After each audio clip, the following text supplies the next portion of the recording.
So, ayun po no. Nandito po tayo sa warehouse po ng Bodge Tarlac. Ayan po. Ipapakita ko po sa inyo yung dalawang variants po ng 300. Ayan. Sa biglang tingin po, sir, ayan, no. Kung titingnan nyo, parang parehas lang po sila. Yung isa may windshield lang, yung isa wala. Pero mamaya po, maliban po dyan, ipapakita ko po sa inyo yung pagkakaiba nila. From parts to parts. Yan.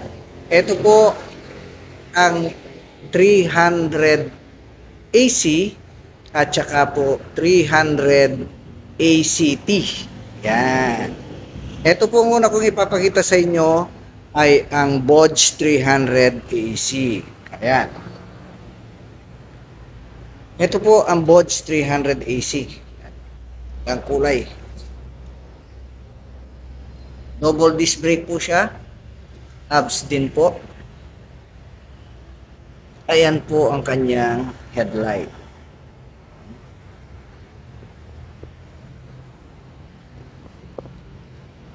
Ang kanya pong panel. Ito po yung mga switch niya, no? Meron po siyang passing dito. Ayan. Ayan po ang kanyang tangke. Yan. Disc brake din po siya sa likod.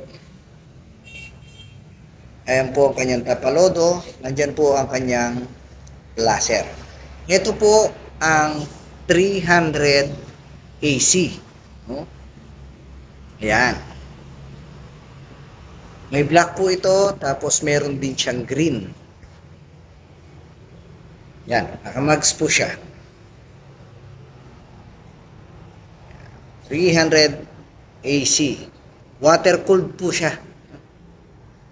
Ayan. Ito naman po ang 300 ACT. ACX. Ayan po pala. Yan. 300 ACX po. Ayan. 300 ACX. Yan. Dito na po. Ayan po yung tangke niya. Yung pong panel niya. Tapos double disc brake din po siya sa harap. Yan. Water cooled din po siya.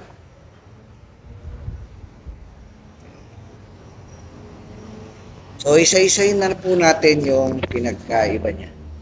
So from dito, unang-una. Yan, siguro napansin nyo na po, mags po ang AC. Yan. Tapos ang ACX po is spoke na siya. Yan. Isa. Tapos pangalawa po, ang kanilang tire. Yan. Dual sport. Tapos sport po. Yan.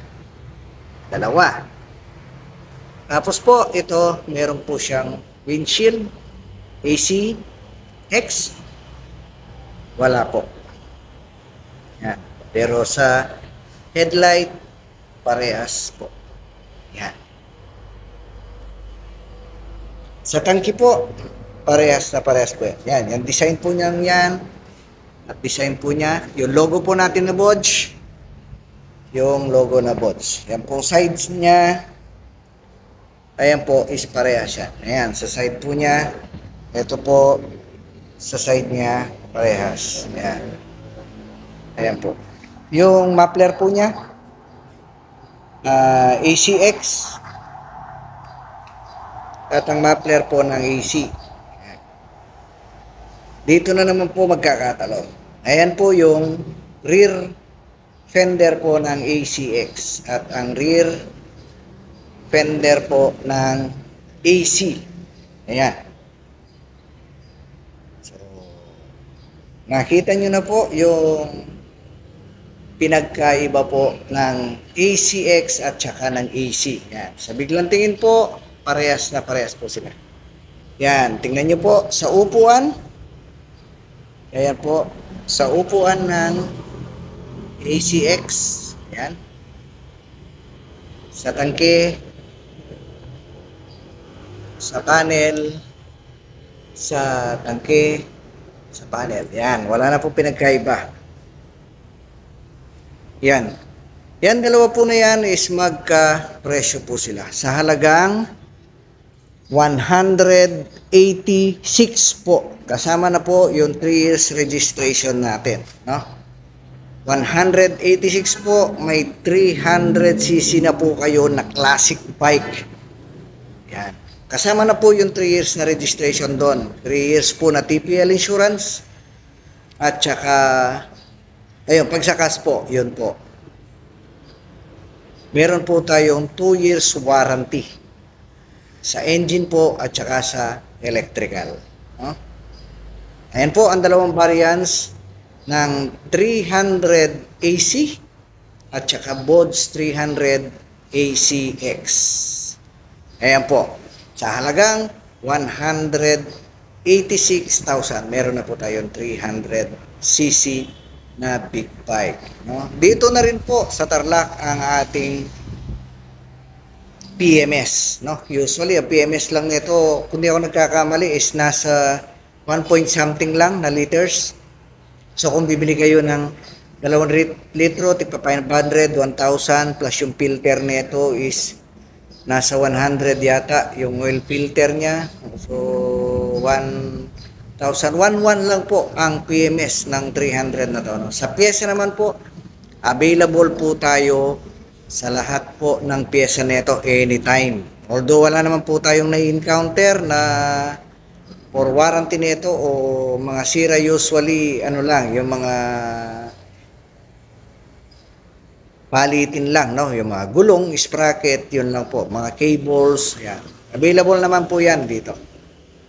Ayan po. Isang ikot pa po sa ating 300 ACX at saka po 300 AC. Yan. Kaya po kahit kung titingnan nyo, ayan, idagdag natin, pati mga cables po niya. Yan.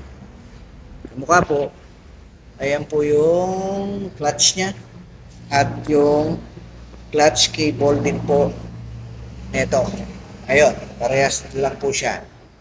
Tapos yung throttle niya, ayan, may ito pala yung clutch niya, ayan po yung sa taas niya.